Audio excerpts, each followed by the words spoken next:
through the stories that define the artists playing Bonnaroo. Who are they? What are they? What will you see? The what? Which bands this year that matter? Yay. With Brad Steiner and Barry Corder.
And we deliver. Hey, F. Whaley G on Twitter. We're not sleeping on Caroline Rose. There you go. Caroline Rose begins your Bonnaroo podcast. A podcast for Bonnarovians by Bonnarovians. A what podcast? Barry Corder from the Chattanooga Times Free Press. I'm Brad from Hits 96 WDOD in Chattanooga. We got to, after my picks last week, we got a tweet that says you guys are sleeping on Caroline Rose on Thursday from Hailey Riley, at F. Whaley G on Twitter. And you're right. I don't know anything about Caroline Rose. It's the first time I've really ever heard the name. I like that song you played. I actually had her on my list for a minute. And I think, to be honest, if you remember, I said during my episode, maybe it was yours, that I'm used to listening to just the first 40 or 50 seconds. Yeah. And I listened to one all the way through. I didn't care for it anymore. Okay. I think it was just the song, but it happens. I know we also got a note from somebody suggesting we do an episode on EDM, and I don't know if we're going to have time to do that. I do think it's a good idea. I will, 100% honesty. We said this maybe 12 weeks ago. Right. 12 weeks ago, we're like, yeah, we're definitely going to do an episode on EDM. And then we look around and we're like, we don't listen to EDM. Not enough to, and I think it's a great suggestion, and that is the purpose of this show, theoretically, is to dive into things we don't know anything about. Good point. That's what, the same thing we did with hip hop, and I know there's some on the Reddits that are like, what are these idiots talking about hip hop for? They don't know what they're talking about. That's the point. Yes, we know that. That's the point. Pretty much made that clear. And again, like you said, the point essentially was, when we started this, was to open our minds and see what else was out there. And it's why we discovered certain artists that we've fallen in love with, like Warren Treaty and Davey. Who coincidentally, I got to speak with Michael Trotter of Warren Treaty a couple of days ago. They're coming to town for our Riverbend Festival. And you and I... that we call that the festival not to be named. As we also talked with Diva Mahal for our episode last week, and coincidentally, both of them were at the Mavis Staples' 80th birthday party this week. So. I'm not promoting or trying to say, go back and listen to my picks, but inside the picks was a conversation with Diva Mahal last week, which was so damn endearing. She was so sweet, man. It was terrific, wasn't it? She really was, and this is somebody that I didn't know of. I didn't know anything about her, and frankly, you were the one that even told me, she was related to Taj Mahal. I didn't know the first thing about her, but all I know is I love her, and she's got what my grandmother always has. She's got that great grandma giggle. Yeah. I always said that grandmas should do two things: smell good and have a good laugh. And have chiclets in their purse. And my grandmother always had chewing gum. I'm not calling her a grandmother, but she's just got that quality that I just want to love. Yeah, she was great, and that's why I mentioned Warren Treaty, Michael and Tanya. It's still one of my favorite interviews days ever last year, and they continue to just blow up. And that, to me, honestly, Brad, has become the fun part of doing this, is finding those things like that and then watching what happens. Yeah, that's a good point. Like when we watched the War and Treaty show, we fell in love with them because they've just got this stage energy that is infectious. Absolutely. And that kind of stuff you can't fake. Right. Well, that's not true. You could probably fake it a little bit. But the moment that you get on the phone or the moment you meet them in person, or you either have it or you don't. Exactly right. And the ones that I really, really love and attach myself to are the ones where it goes from stage to the street. I mean, there's no difference between the two. I love that so much. They are who they are. And yeah, I'm with you. I love it. And it's pretty cool. I mean, now we got an idea for this show, and it's mainly because I think there are some needed things to be sort of shaken out. So, you shake out the rug a little bit and get some of the dust off, and reminders, even just to us, what we should and shouldn't do on the farm. Yep. Like do's and don'ts of the Bonnaroo Festival, whether it's at camp, whether it's inside Bonnaroo, whether it's planning right now for your campgrounds or your group. We all need this refresher course, and you got to just sort of talk it out. Sort of like if you're having a meeting right now with your camp group, you're probably all trying to reset your brain into Bonnaroo mode. Absolutely. And let me just go back a minute before we get too deep into that. You and I started that this morning. We drove over to the big box store to start buying supplies, and I got a phone call that I want to say has me pretty excited. I've got a grandbaby on the way. Oh, is that no in the kidding? Next hour. Wow, in the next hour. So yeah, you were there. I'm excited. Okay, so all right. I well, wanted this to is say, congratulations, Amanda and Carson. And, this is amazing because I'm excited, so. because the baby is going to be born during the What podcast. Exactly. That means I get to name it. Good luck with that. That's the rule, right? But that's the power of this podcast, isn't it? Making babies. Birthing babies now. Anyway, I didn't mean to get sidetracked. No, that's I'm awesome. Just pretty excited about That's it. awesome. Should we? Is there a big thing? Should we start drinking? We should start drinking, probably. I think that's an excellent idea. I think that's the plan. Cheers. No, that's really, really exciting. Yeah. Congratulations, Barry. Cool. I'm excited about it. Yeah, they're going to be wonderful parents, and that baby's going to be very, very attractive. It will be a pretty baby. It's going to be a very good-looking baby. Yeah, it's unfortunate. Yeah. Yeah. You got some pretty kids. But yeah, this you told me something a little while ago that still makes me laugh. This is May 26th. Mm-hmm. Bonnaroo is June 13th. Mm-hmm. And one of our campmates is doing what? He's packing. He's already packing his vehicle. Yeah, I don't know if you follow Russ with the bus. So his name's Russ Jackson. I call him Lord Taco. I've known him for years. And He's an actual lord now, I hear. Well, I'll tell you that story here in a second. We actually, I finally found out his actual name about 10 months ago. It took me years to find out what his real name was because all I've ever called him was Lord Taco. Because on Twitter, he's at Lord Taco. And he's got a reason for it because he's the lord of tweeting and communicating online. And so the acronym for Taco. And so he's part of the podcast here. He does all of our web stuff. He puts everything online for us because I'm inherently lazy. And he's a valuable member of this whole operation. So he's going to be camping with us for the very first time backstage at Bonnaroo this year, and he got so excited that this week he's been yelling at us to start getting our stuff together because he really wants to pack. Yeah, he started sending out texts yesterday, and I had to look at my calendar like, am I late? Is it today? No kidding. So Lord Taco is a guy that has this amazing Twitter account. If you follow at Lord Taco, you probably know him on Reddit or somewhere else, Russ with the Bus, and he's on basically the guy that writes with the Volkswagen Bus on Reddit. So he's got one of those like Rubus kind of things. Right. Well, he's got this Twitter account that he created that is just a algorithm.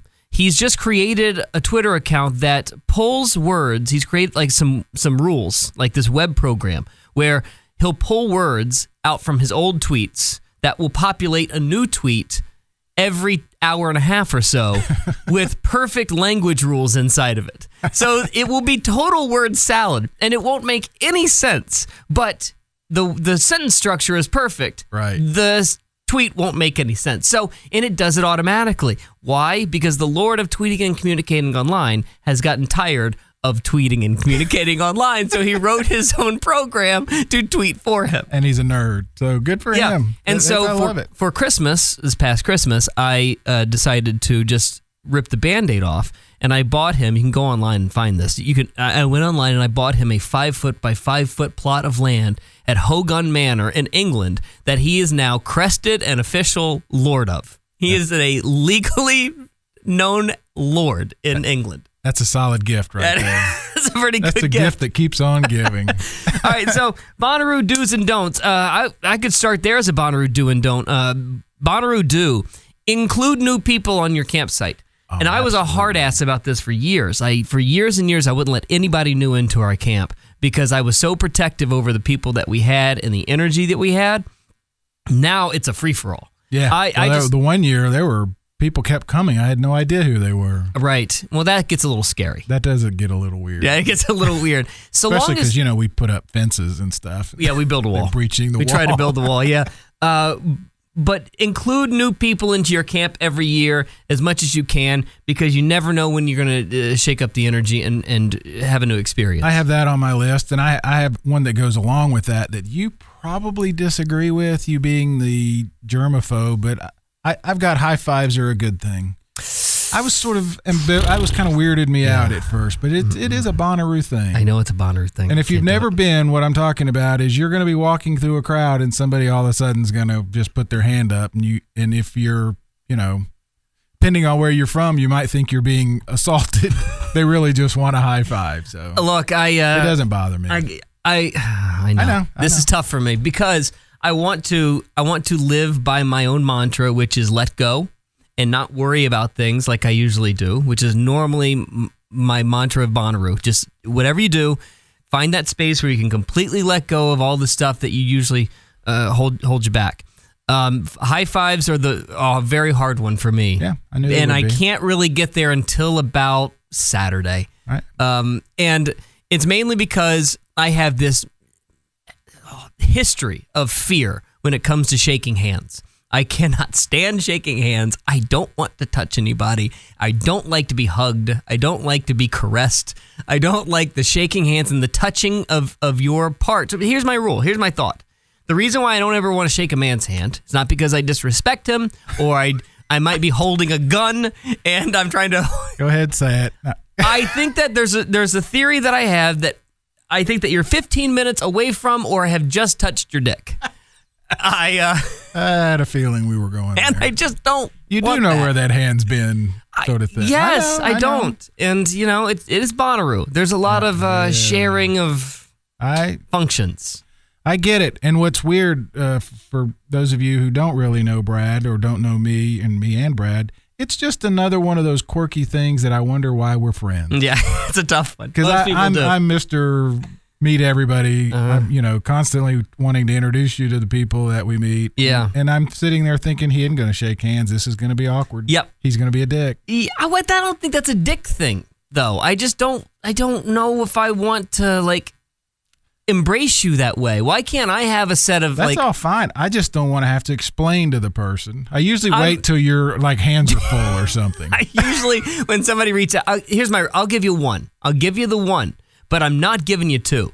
I don't understand the guy that shakes my hand and then after we just met, 30 seconds later, nice to meet you, and gives me another handshake. I will literally look at them and say, we've already done this. Fair enough. Why do I need to do this again? I've already shown you I'm not packing a gun. That's the only reason why we still shake hands is because you're not armed. I'm not armed. That's the reason why we do it. Well, why are we still doing this? Never mind. Politeness, right? Okay. I think we got, I put this out on Twitter earlier today. Your Bonnaroo do's and don'ts, the _podcast on Twitter. I love this one because it's something that I have preached for years and years and years. Whatever you do, don't overdo it on Wednesday. And that is such a great piece of advice. All these is from Tyler Bethune at T_Bethune27. Although it's very tempting, don't overdo it on Wednesday night. I think that goes for every night, honestly. Absolutely. I will probably punt on some other things, but as far as beer is concerned and booze, whatever you do, don't be hungover. Because the worst feeling in the world is waking up at about 7:30 or 8 o'clock in the morning and the heat has already hit hard and you are feeling terrible because you're hungover. Don't do it. High on my list. And I like an adult beverage. So a lot of them. People ask me that all the time. I bet you just go up there and party and do a lot of drinking. That is the worst place in the world I can think of. Yep, that's right. Now, I will say, I drink a lot, but it's over the course of all day. Me too. And it's paced out properly. With a lot of water in between here and there. And yeah, the idea of spending a morning in a porta potty or even in your tent or just trying to find a place and your head is throbbing. Yeah, it's not worth it. I'm telling you, there is no safe space there. You're not going to find a safe space if you are hungover. There's nowhere that you're going to go other than the medic tent. And I mean, golly, I keep thinking about all these people that are coming from a long way, and this is their first one. I know how I would be thinking. I know I would be thinking as soon as I get through that gate, party's on, I'm opening a beer, and it's going to be... Which is what we do. A beer. Yeah, but you know what I'm saying is that when all rules are off, let's go crazy. That makes for a long, horrible weekend. How about this? I'll go you one better. Shots are a terrible idea. Yes. Don't do shots. Yeah. There are, guys, coded language here. There are better things to do. You don't need to take shots. I swear to God, we had somebody come to camp years ago, and thank God she doesn't come back. But she was trying to get us all to do fireball shots. Yeah. Are you out of your ever-loving mind? Yeah, no thank you. You're crazy. Now, I will say that I pace my beer sort of like this. It all starts with a Bloody Mary or 2 in the morning, and then we transfer to very light gozas. I like a very salty goza maybe middle of the day when it's hot, or even better, a session IPA. It gives me the flavor that I want. I got to drink it cold. And then as I go throughout the day, probably staying session IPA until the end of the night, that's when I'll hit something with a little bit of ABV. Right. Maybe then I'll get something with a higher ABV and then maybe a finisher at night. Right. But that's it, right? Yeah. And I'm pacing it throughout the day over the course of 15 hours, and I'm definitely not, drinking 4 beers a day or 4 beers an hour or 3 beers an hour. You're crazy if you're doing that. I'm with you.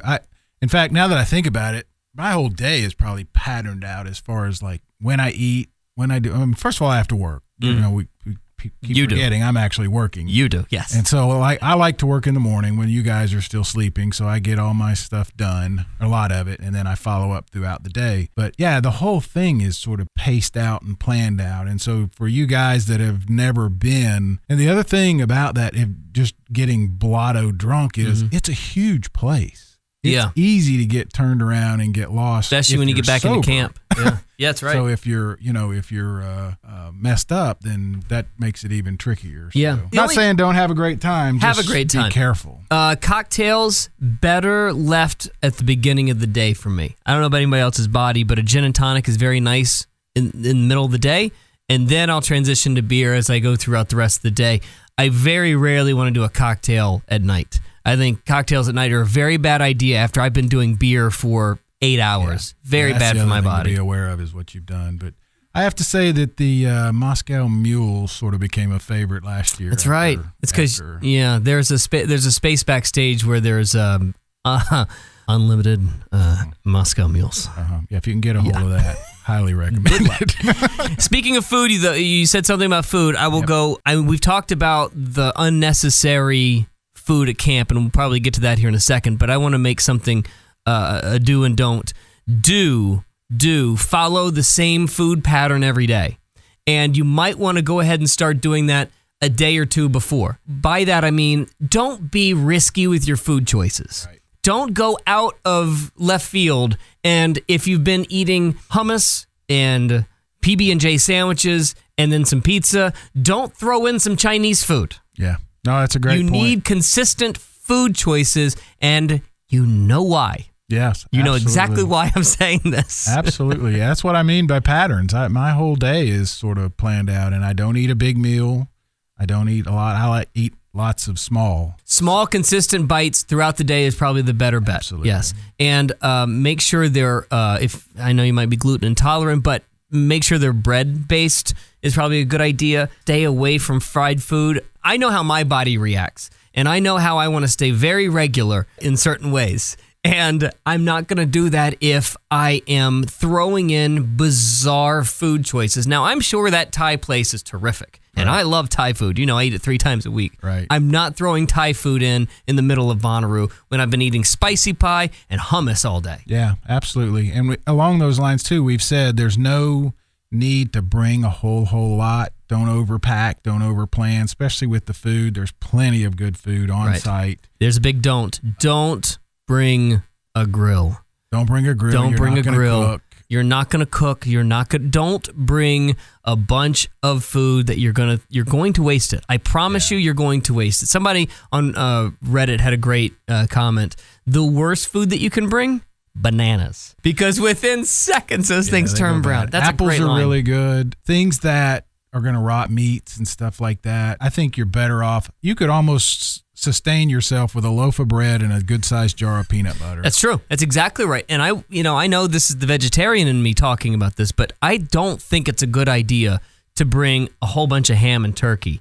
No, because you're not going to be able to keep it cold. Frankly, all of your ice is going to be going to beer and that's and what I was booze going anyway. to say is what I do, and this is sort of a tip.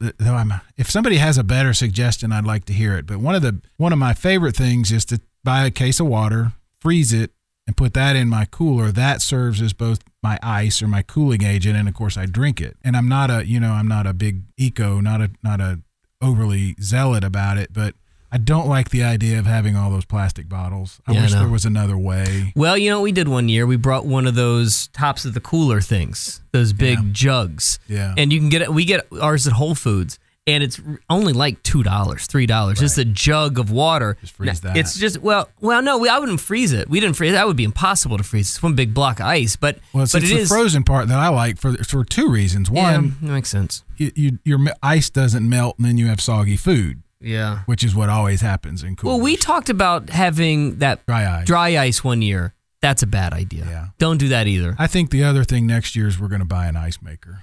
We don't. We need an ice maker, and we also don't have a Yeti. A lot of people have Yetis, but I do. Do you? Similar. Well, why in the hell haven't we used that I just before? got it. Oh, well, hello. Got it in September. By the way, if Yeti would like to sponsor this podcast, I will take whatever products they want to send, and we will love them. It can't nut butter. Yeah, love them. Brought to you by Yeti. Okay, so that worked for Letterman. He got a Lamborghini. Hey, Yeti. Yeah. I'm just looking for a cooler here, guys. That same cost. But I don't know what the answer would be for ice, and you're right. Somebody might have a better suggestion. I understand what you're saying about keeping your water cold and turning your water bottles into ice. That's fine. You can do that. I'm just saying, as far as a water bottle consumption in general, we take the big jug of water and we just pour it into our metal cup. So what I did years ago for everybody at camp, I got a metal tumbler and I put everybody's giant cartoon heads that's now on sticks around the camp. I put their cartoon head on a sticker and I made them all tumblers and we all just drink out of the metal tumbler and just rinse it out every day. Right. Yeah, and I think that's great. The water bottle thing just works so well because it's cold. They stay frozen for the most part till I usually go home with about 2 or 3 that are still half frozen, which is pretty remarkable. That is pretty insane. Yeah, and how do you do that? Buy ice. It just part of the key, and here's another. It should be obvious. Most people probably know it, but limit the number of times you open your cooler. Every time you open that thing, you're letting all those. You sound like Denson Lee right now. I know, that is a Denson move. It's the truth. We got a guy at camp who every time you open the cooler, it's like there's a counter. He keeps the number in his head because he's so irritated about the amount of times that we all go to and from the cooler. Yep. Well, look, we have 30 people at camp. The cooler's going to be open a lot. Yeah, it happens. He's not wrong, though. And we also are able to leave and go buy ice, which not a lot of people are. So. That is true. The ice prices out there are pretty ridiculous. Be prepared. So be prepared for that. And this is tough for us because we don't necessarily have the most general admission experience, but I would probably garner a guess that you need plenty of cash, especially for stuff like that. Like when you go to pay for a shower, can you do it via your wristband? Should be able to now. Okay. Yeah, the RFID. Well, that's interesting. There's also ATMs on site, which I wanted to point out to people. There in Bonnaroo, there are a wall of ATMs. Yeah, so that's true. I never bring a lot of cash. I probably bring $20 just for an emergency, for a cup of coffee or something. No, I can always use the card. Okay. But I haven't used the RFID, and it is an interesting idea because I don't like the idea of carrying a wallet around. That's right. I like the RFID pay by my wristband because, number one, I hate things in my pocket. Right. And especially when you're outside, hot, and walking. Right. And here's another, this transitions right into one of my do's for guys.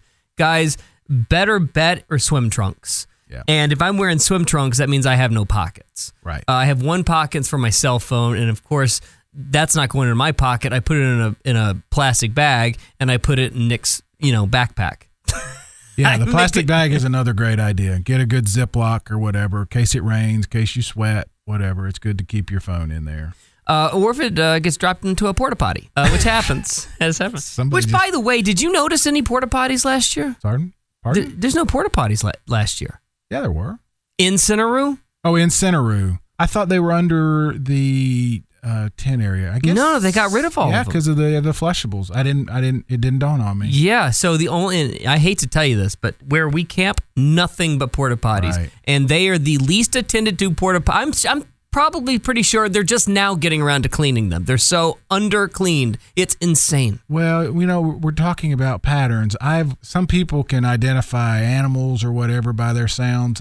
I now recognize the sound of the truck that comes around and cleans the porta potties. Oh, the sound is what gets you. Oh, not the smell. Give it 10 minutes and then I'm going back over there. Yeah, it's not fun. But I know the porta potties still exist in the campgrounds. Camping areas, but sure. Yeah, in Bonnaroo, they've gotten rid of all of those. I didn't notice. I thought they were under the big area by the other stage. No, those are all. I thought those are flushables now. No. Yeah. I don't know. Yeah, you might be right. I missed it. You might. Yeah, I'm sort of blanking too. By the way, what is this thing that they're doing at the map? We've got a little bit of news. And the first piece of news this week was that yes, the rumors were true that they are damn near close to a sellout. Yep. And you got to imagine that's because of fish. I think it's because of the What podcast. Okay, sure. Yeah. Well. And as I was told, somebody tell you the Yeti cooler people that. I was told by someone at AC Entertainment it was because of the What podcast and because our campmate Mike Dewar isn't going to be there this year. Okay. Makes more room for everybody else. No, they're closer to a sellout than they probably have ever been. I think you're right, fish probably. And the buzz that we've heard since the lineup was announced has been mostly positive. I mean, I think people are not just that, but I think the fan experiences, as we have talked about, it's not just us. I think people recognize that there's more to it than just the lineup, and it's a fun place to be. Can we say that I'm also going to go on a limb and say the 100,000 number is not correct. Yeah, because we don't know what the exact number is for a sellout. Correct. It used to be 80,000. Right. And with the adjustments of the last 3 or 4 years, I don't know. I didn't ask that specifically. I will. Mm-hmm. But yeah, we don't know. I just know that it's close to sell out. What that cap is, I don't know for 2019. Yeah, I would be. Maybe I'm going back. I'm talking out of both sides of my mouth here. I just don't see 20,000 non-paying people between vendors, media, staff, volunteers. I don't think that number equates to 20,000. Well, I don't know. Volunteers, I think, was around 2,500. Yeah, okay. So it could be close. To be honest, before Live Nation bought it, that number grew because basically every friend of certain people got in. Yeah. So there was a lot, and I know Live Nation kind of put a thought though to some of that. Didn't we get like a nod and a wink, insert person here, that the sellout number actually has gone down? That's what I meant earlier. I don't know what the number is. Okay. See, for some reason, I thought that they took the sellout number from 85 to like 70. Could be. I know that during that discussion that you're talking about was around the time that the boutique festivals were coming into being, the 10,000, the whatever, and Forecastle is what, 40 or 42,000, something like that. So there was discussion talk that we were having was the idea that maybe smaller is better. Do it right, make sure the fan experience is good. Yeah. With all of these VIP and all the things that they've added. Yeah. So with that all being said, we don't know the exact sellout number. I don't think it's still 85K, but even if it was, I don't know if that would equate to 100,000 people. Either way, it's going to be much more full than it was in years past, which means they're going to move that hill back to where it originally was. That hill will be further back this year. Just watch. They're up there moving that hill right now, which, by the way, I can't believe we've gone this long without talking about them burning the arch. that happened this week as well. Yeah, and I had people who don't know much about Bonnaroo, and they don't. That's fine. They thought there was like vandalism or that Bonnaroo was never going to happen, and they were canceling Bonnaroo. Like I got panicked text messages from people who just didn't understand what was happening. Right. I got to imagine that thing was damn near about to fall down when they went to maybe construct whatever the design was this year. My understanding, and this is secondhand, so they burned it on purpose, and they're going to rebuild it probably with some sort of LED, screen or something on it. But man, I hope not. My thinking is what I've understood is they got there and it had deteriorated. It's 15 years old, 16 years old, to the point that it allowed wasps and spiders to overrun it. Okay. That's why they burned it. Yikes. To get rid of the... Just easier to burn it down and rebuild than... Well, yeah, I mean, we were talking about this with one of our campmates. There's only a few permanent structures in that space. The wet stage sort of framework, the arch, the fountain, and the posts that say this, that, and the other. Right. And that's about it. So the witch stage is not even a permanent structure, or is it? I don't think so. And I do wonder about the tents, as they're called, this, that, and the other. I don't know if those stay up or not. No, they take them down. Okay. Yeah, they're up there right now. In fact, we'll have a special guest next week. Do we want to keep it a surprise, or I don't think I even know this. The guy who paints the fountain. Oh, really? Yeah. No kidding. Yeah, we're gonna get him. Kidding. We're gonna talk to him this week. Oh, that's fun. He's up there right now painting the new design on the fountain. Really? Yeah. That's gonna be kind of awesome. cool, huh? When is it? So he's doing it right now? Yeah. How many days does it take him to do it? Well, that's one of the things we'll have to ask. I know. I kind of want to just drive over there and check it out. Maybe we can do that. Yeah, I mean, on site. If he's doing it right now, that'd be cool. I mean, I don't think that we're allowed on. I don't think that the general public can just walk around and jump in, because I think they fence it off. Do they not? No, they can't. How could they? I don't know. I thought that they did. I don't know. Yeah, I don't either. It's worth a phone call. So there's only a few people that I know that have actually taken the time to drive to Bonnaroo. Brian Stone. Yep. And Brian Stone. He just loves Stone. it. He just likes just going there and just like looking at the empty space. He usually goes this time of year by himself, wanders around, and then he goes and stays there for a few weeks. Yeah, and then he goes. He'll go up with us Wednesday, and he likes to do the walkabout. Yeah. So. All right. So the other piece of news was you got the attendance, you got the arch, and then I thought there's another piece of news. Map you would start. Oh yeah, the map. That's what I was going to talk about. Yeah. Is there some sort of like hide and go seek thing going on with the map? Are they doing some sort of like treasure hunt with this map? I have not seen it, but I'm reading all kinds of stuff about like what's going on about like certain trinkets or Easter eggs that they're putting on the map. I got the news release, but I didn't read it, to be honest, so I don't know. Okay. Makes sense, doesn't it? Yeah. Could be kind of fun. I mean, my bet is you're going to follow and try to do a scavenger hunt and they'll give you a VIP upgrade. I should do that for you for a camp. You really want me out of camp, don't you? Yeah, give me a different camp. One of the funniest things I ever heard, a buddy of mine had like 3 or 4 kids in a row, so they were all under 6 or 7 or whatever. To keep them entertained, he would throw 9 dimes out in the yard and tell them there were 10. Okay. I just think it's genius. They are a sucker for $1, aren't they? A sucker for $1. It probably got more valuable as they got older, but I think that's genius. And more do's and don'ts for Bonnaroo weekend. You can share yours at the _podcast on Twitter. I saw something a couple of years ago that blew my mind. And it wasn't such a big deal because it was the year that the attendance is really, really low. But I can't imagine this going well this year if it's really close to being a sellout and 80 to 100,000 people. Don't bring your own lawn chair. No. Yeah. There was a guy in the pit that I swear to God opened up a lawn chair and sat right down in front of me at the Jay-Z show. That's pretty cheeky. They're not even supposed It wasn't Jay-Z. I can't remember who it was. It was not supposed Jay-Z. to be able to bring chairs into Bonnaroo. Can you not? No, you're not supposed Well, how to. in the hell did he do it? I don't know. Okay. I don't know. All right. But that's, yeah. Well, if that's the case, then the don't is inconsequential. Yeah, but this guy straight up brought a lawn chair and sat down right in front of me. That's things for your tent, sleeping. Okay. Like, for example, for the first 10 years, the idea of having long sleeves or long pants was just inconceivable. The last 3 or 4 years, it's gotten cold. Okay, so that was part of my list.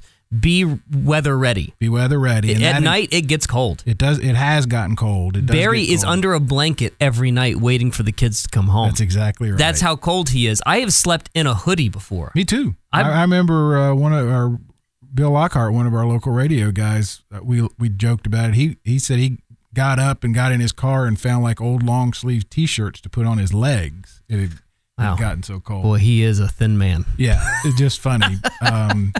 But I also bring earplugs, those little foam ones for sleeping. Mm-hmm. It's weird, but I like it. I don't do it any other time of the year, but it's especially with the Calliope stage being so close to us now. That's one. Again, Calliope or Calliope? It's Calliope. Okay, if you say so. If you say so.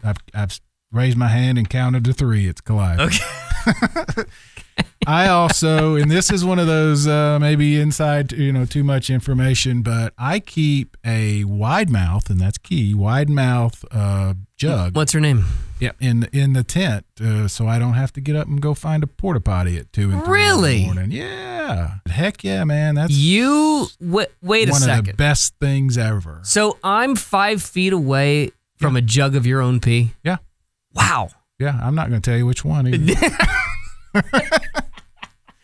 I think that campsite rules and do's and don'ts are really important because there is something that I absolutely am going to preach to everyone. And I don't care if you have it in you or you don't.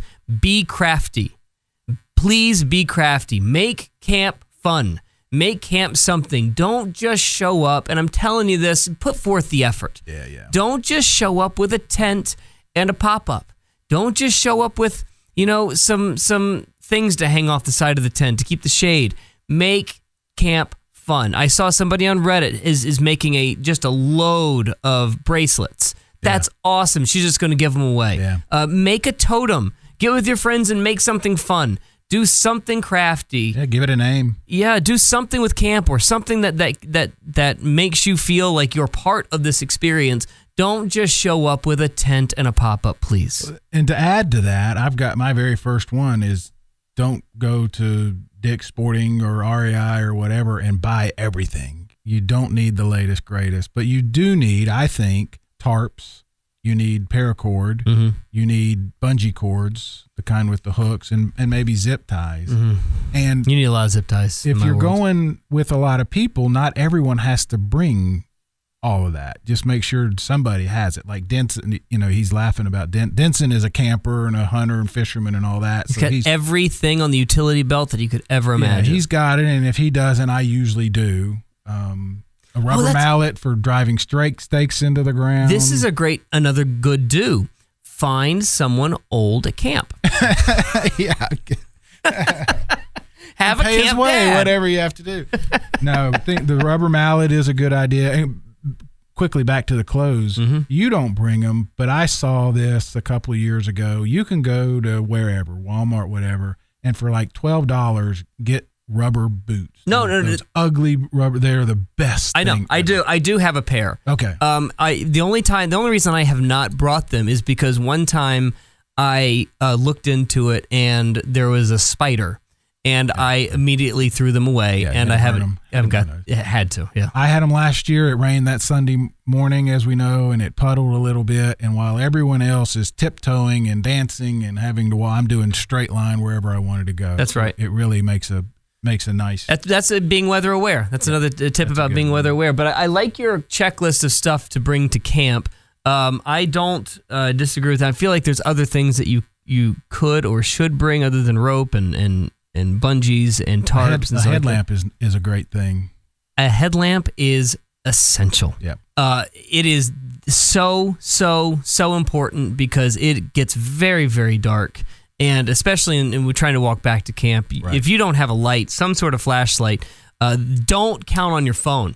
Don't count on whatever you do. Don't count on the flashlight on your phone because it's mostly going to die. And here's a trick that I learned a few years ago about how to keep your phone from dying. You're going to look at your phone a lot to look at the schedule, right? You're going to open up the app. You're going to take a picture of the day's schedule and make it your lock screen on your cell phone. Right. Every morning, take the day's schedule, make it your lock screen, and then change it out the next day for that certain day. It will save your battery a ton. Now, of course, always take an external wherever you go. Wherever you go, have maybe 2 external batteries wherever you go. But putting that thing on lock screen, putting the schedule on the lock screen changed my entire day. I wasn't constantly unlocking my phone. I wasn't constantly trying to open an app. I wasn't constantly looking at notes or... Look, texting's going to be tough anyway. Right. I need a battery to text to begin with. I don't have a battery if I'm constantly opening and looking at the schedule. Yeah, the Wi-Fi is terrible because there's however many 60,000, 100,000, whatever. They're all on their phones all the time. So the Wi-Fi is terrible. Don't count on that. And there are no better suggestions. I mean, you can try and do WhatsApp or you try and do a local texting app. Look, it's just not going to work. It's not going to work. And nor will walkie-talkies. Whatever you do, don't get walkie-talkies. They don't work. Right. And it just bugs people that actually work there who run certain channels. Right. And, I have a festival here that I do in town. It's a dopey little thing, and we have walkie-talkies just for a pavilion, and they don't work. Right. So it ain't going to work on the farm in Manchester. We haven't mentioned, and I didn't even have it on my list, but it occurs to me, the things you cannot bring. You don't bring a grill. You can't bring, like, gas, lighter fluid, things like that. You also cannot bring glass. Mm-hmm. That they are pretty loose about a lot of things, but glass just doesn't happen. Yeah, I've seen. This would be a very tough thing for like the craft beer exchange. Yeah. If you've got or your liquor. I mean, that's a lot of people will buy their liquor. I've seen guys pouring water out so they could put their liquor in their plastic bottles. They're not going to let any kind of glass out. The other thing, the basic thing Brad mentioned at the very beginning, bring a positive attitude, is just don't be an idiot. I mean, if you're going to bring illegals, do a good job of hiding them. Don't keep them on the dash of your car when you're going in. It's, Bonnaroo has a reputation of anything goes. Not when you're going in. Yeah. And I mention that because some idiot will do it. I know some of the guys that are security, and it's amazing how stupid people can be. I will say, and I know that people are going to ask this, so might as well just say it. I have known people that have gotten stopped and gotten their stuff taken. Absolutely. And it literally happened to one of my best friends in the world, and it stunned me. I didn't know that they did that. Absolutely. But yes, they went deep through his car, and yes, they took what they wanted to take. And I don't know a good answer for you, and I'm definitely not going to promote it on a podcast if I did. But right. It's just...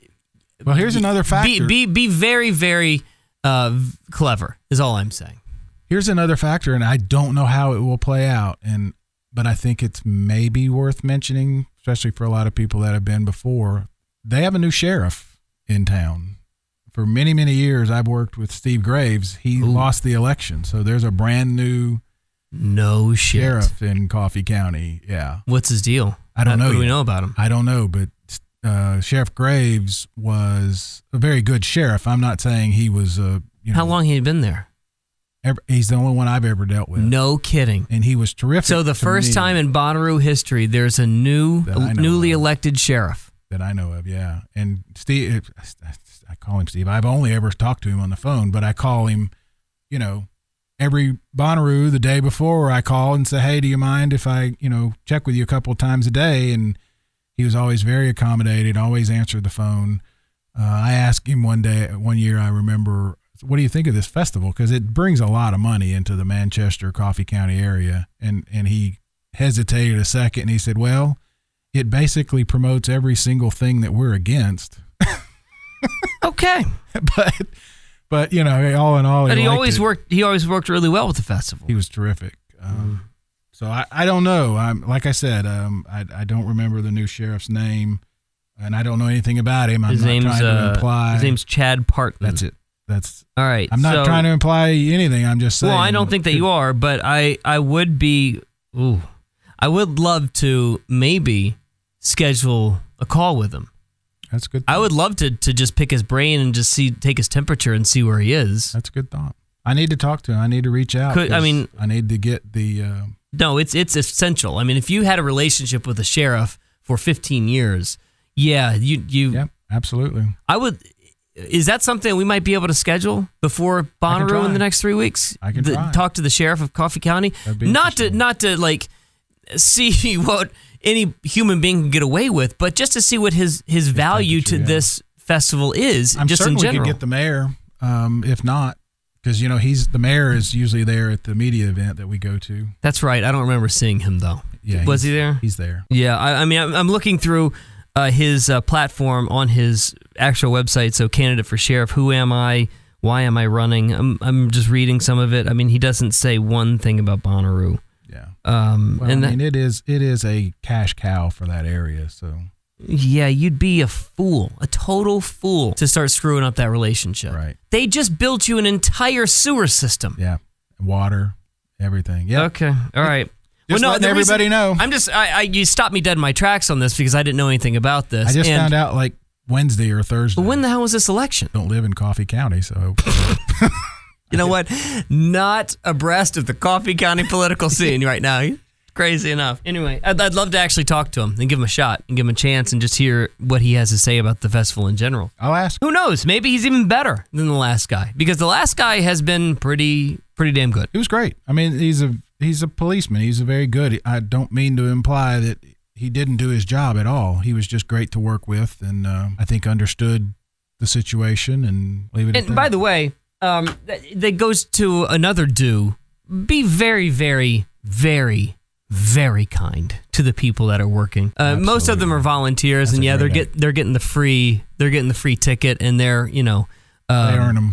Yeah, no kidding. I mean, this is not an easy job. No, it is not easy to sit there in the dead of heat in the middle of summer and just burn for hours and hours and hours. Yeah, I'm glad you brought that up because they do 12-hour shifts. It's 12 on, 12 off. And most people at Bonnaroo, as we've talked about for a year and a half, almost 2 years, are really cool people. They're kind. Yeah. They're understanding. There are two types of people that are there that I would suggest I wish weren't there. Mm-hmm. The one who doesn't want to respect the volunteer, when they're holding up traffic to let the cars go by or whatever, thinks, he's not talking to me. I'm too important. I'm just going to go on. Mm-hmm. Saw a couple of those last year, and I don't like that. Mm-hmm. The other is I don't like, and we mentioned it before, the people who think they have to push their way to the front of the crowd to be close to the stage after the show has already started and all that. Maybe we can end that. Okay, yeah. Right I don't here see it today. happening, but if we can at least talk about it, we'll keep talking about it. Maybe if you're that guy, you're realizing, man, that's not a cool thing to do. Stop doing that. I'm just, no matter how much I push, I'm just probably not going to get any further up. And where I do find a space is probably at the expense of someone else's comfort. Who's been there for a long, long time. That's right. Exactly right. But yeah, be very kind to the people that are working because they've got a really tough gig. The other thing too, not just the people that are volunteering and working, but spend some money. Yeah. Make it worthwhile to the vendors, and not just the vendors for food. Shop at Bonnaroo. Yeah, there's some cool stuff. Those people are paying a good penny to be there.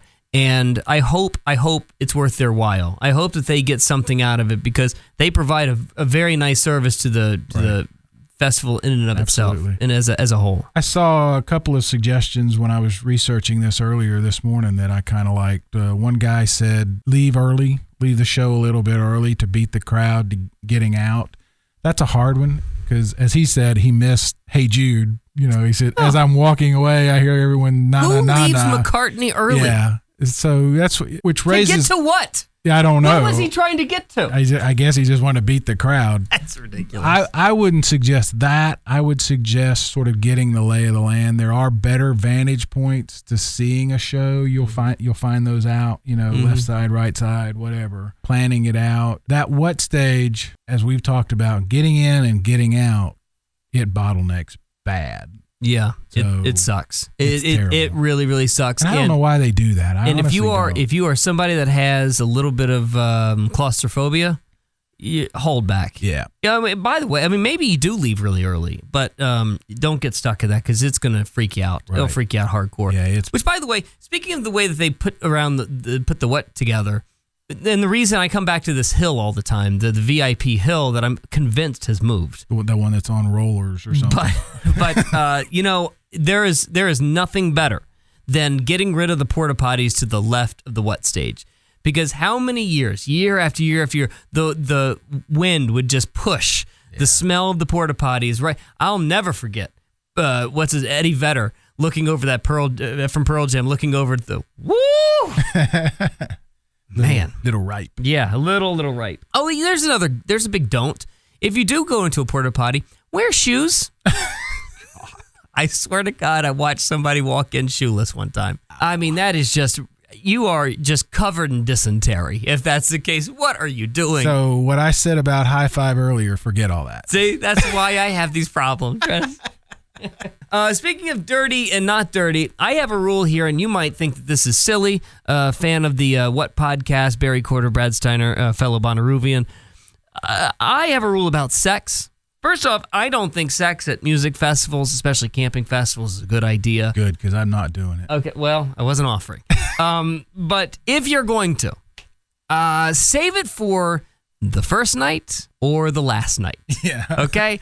Either make it really, really clean or so dirty. There's really only two ends of the candle here. In the middle, there's nothing good in the middle. I got nothing to add. Okay. All right, back to camp. I got a couple ideas for camp. I've said be crafty. I said make camp special. I really do think that camp changed for us the moment I brought carpet. Carpet is key. You can buy, we went to Home Depot earlier today.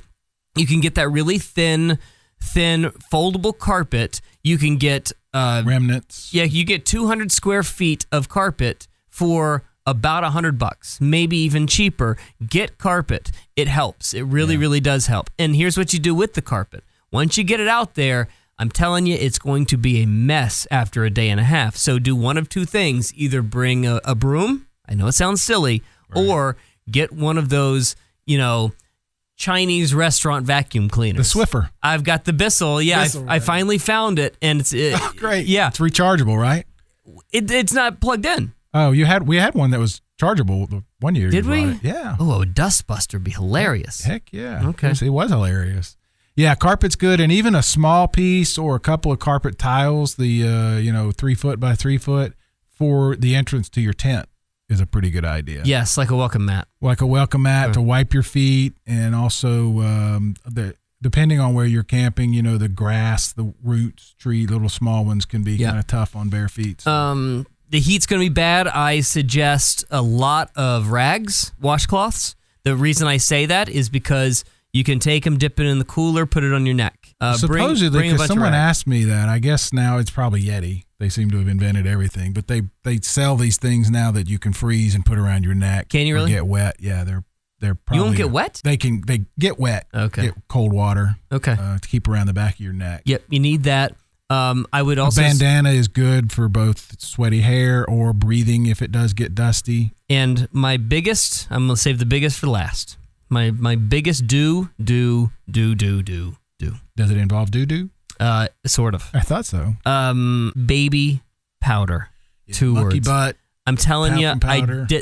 I was not a guy who was ever going to be powdering myself, but boy, did that change my life. It is essential. It is the most essential thing that you bring as a guy. And maybe even women too. The women in our campsite don't necessarily ever seem to use it, but it is a lifesaver. There are 2 things I've always said that will ruin your Bonnaroo experience: being hungover and not being able to walk.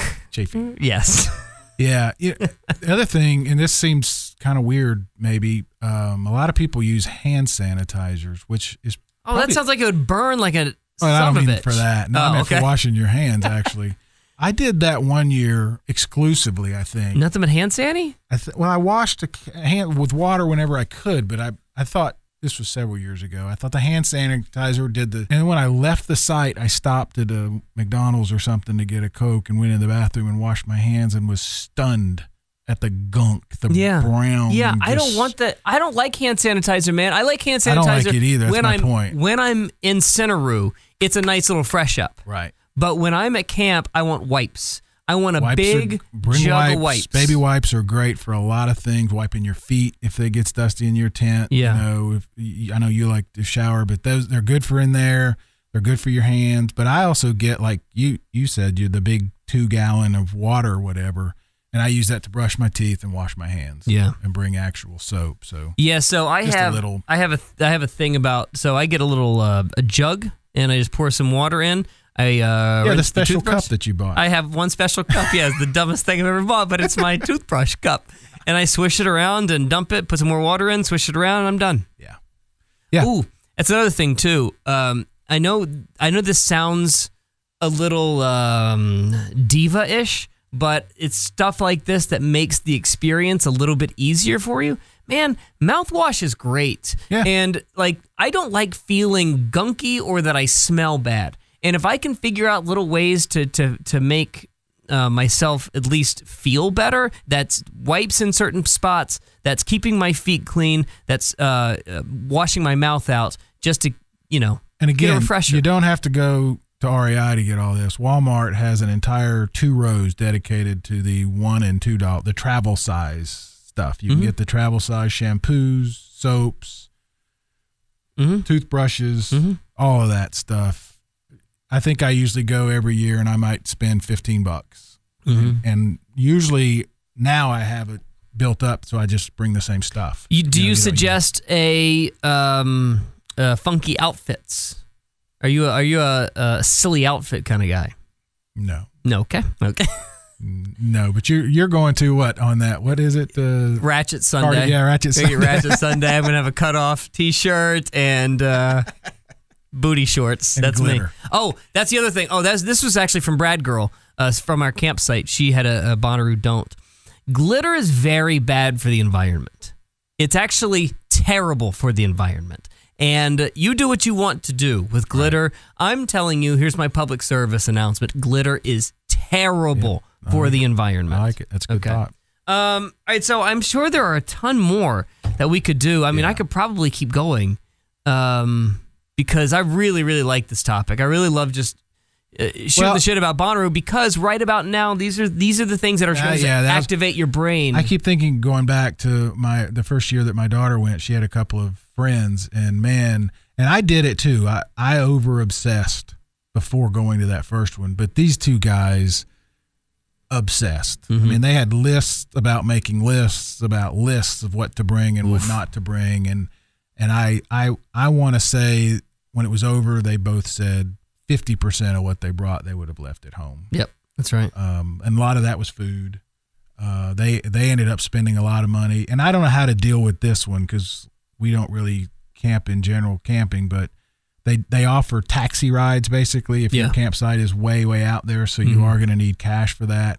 I know they ended up spending a lot of money on those rides. Did they really? And I don't know if they would say they wasted it or they were glad they did it. I don't know. I'm just sort of putting it out there for folks to be aware that you might need that cash. You know, I'll be honest with you. It's a long walk. Why in the world wouldn't Bird or Lime not have a load of scooters for you to scoot around GA? I don't know. Wouldn't that be an amazing thing for Bird to sponsor, getting you to and from your campsite? Or even bikes like we have here where you take one, leave one. The bike share? Bike share, yeah. Ride. Why am I just now thinking about this? Hey, Bird. Hey, Lime. We've got a money maker here. Oh, my God. Lyft sponsors every music festival in the country. They've got their own scooter line that you can get in Atlanta. Why don't you just bring some electric scooters and help people get to and from camp? That would be amazing. Yeah, I don't know. That's why I say I'm just bringing it up. Maybe they have thought about it. Maybe because the roads are too uneven? They're pretty lumpy. Yeah. But that's the kind of thing they fix. I don't think they were as bad last year. Yeah, I don't remember. I wasn't paying attention to road quality. Right. All right. What else? Anything else? Like you said, we could probably do this all day long. Yeah, I'm sure people have. Every campsite is different, so people probably have their own suggestions. Man, we didn't even get into like the do's and don'ts about shows. Like, for instance. Oh yeah. Don't forget the idea you're going to see everything that's on your list. Don't be beholden to a schedule. Just go with whatever feels right in the moment. There are certain places, and you can go back to our picks if you want to go through some of the lineups and some of the things that we like. I think there are certain moments that you're going to find that you probably would want to go to and specifically build your day around, but don't get beholden to doing 8 shows a day. You're just going to get lost in the schedule. Well, I was going to say the ones because I get in the photo pit, which means I literally my shoulders are to the stage for the first 3 songs. I'll talk to the people along the rail there. And every year, Brad, there are people for the 9:30 main headlining show that night that have been there since the gates opened at 10 that morning. Yeah. They literally, and bathrooms. I'm like, what did you do? What'd you eat? The jug rule. The jug rule. How do how are you hydrating? Because you can't leave. You leave, you lose your spot. Yeah.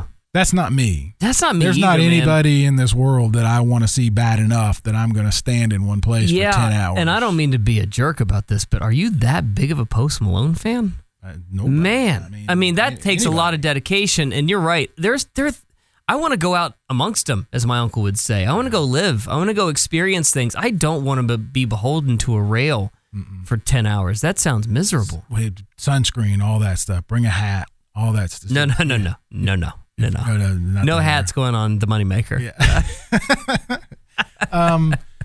Yeah. Just prepare for all kinds of weather is probably the one thing. If you burn easily, it's going to be hot. It literally is a open field. It's a farm. And it's Tennessee in the summer. It is very, very hot. Yeah. And here's the other thing, and I've said this forever, my Bonnaroo experience changed the year that I stopped caring so much. When I just let go, and I let go of my schedule, I let go of my germophobia, I let go of the things that hold me back. Once you let go of all of that and just let the experience be the experience, everything will change. You'll have the time of your life. And if you've never been, again, the Bonnaroo attitude is real. The smile, be nice, be kind is very, very real. You are going to feel it. You're going to experience it. And if you're not that type of person, typically you become that person. You need for 4 to be days. for these 4 days because that is real, and you need to expect it. You need to live it, and you need to expect it from others. Share with your neighbors, or else your Bonnaroo is not going to be what it could be. Right. All right. We'll see you next week. There you go. Journey through the stories that define the artist playing Bonnaroo. Who are they? What are they? What will you see? The what? Which bands this year that matter? With Brad Steiner and Barry Corder.